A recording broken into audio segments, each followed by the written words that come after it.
أعوذ بالله من الشيطان الرجيم بسم الله الرحمن الرحيم وأقيموا الصلاة وآتوا الزكاة وما تقدموا لأنفسكم من خير تجدوه عند الله إن الله بما تعملون بصير۔ اور نماز قائم کرو اور زکوٰۃ دیتے رہا کرو، اور تم اپنے لیے جو نیکی بھی آگے بھیجو گے اسے اللہ کے حضور پالو گے۔ جو کچھ تم کر رہے ہو یقیناً اللہ اسے دیکھ رہا ہے۔ وَقَالُوا لَن يَدْخُلَ الْجَنَّةَ إِلَّا مَن كَانَ هُودًا أَوْ نَصَارَىٰ تِلْكَ أَمَانِيُّهُمْ قُلْ هَاتُوا بُرْهَانَكُمْ إِن كُنتُمْ صَادِقِينَ۔ اور کہتے ہیں کہ جنت میں ہرگز کوئی بھی داخل نہیں ہوگا سوائے اس کے وہ یہودی ہو یا نصرانی، یہ ان کی باطل امیدیں ہیں۔ آپ فرما دیں کہ اگر تم سچے ہو تو اپنی سند لاؤ۔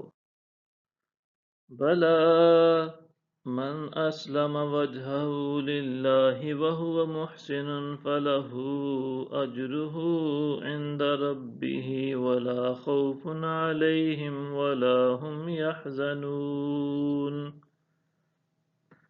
ہاں، جس نے اپنا چہرہ اللہ کے لیے جھکا دیا اور وہ صاحب احسان ہو گیا تو اس کے لیے اس کا اجر اس کے رب کے ہاں ہے، اور ایسے لوگوں پر نہ کوئی خوف ہوگا اور نہ وہ رنجیدہ ہوں گے۔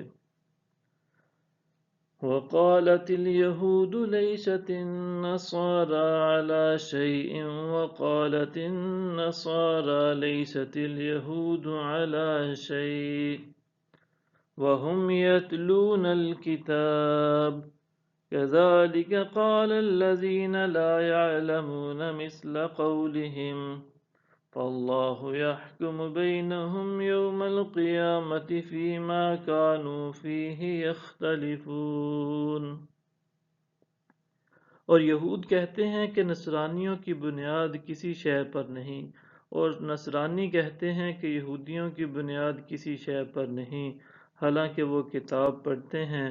اسی طرح وہ لوگ جن کے پاس علم ہی نہیں وہ بھی انہی جیسی بات کرتے ہیں۔ پس اللہ ان کے درمیان قیامت کے دن اس معاملے میں فیصلہ فرما دے گا جس میں وہ اختلاف کرتے ہیں۔ صدق اللہ العظیم۔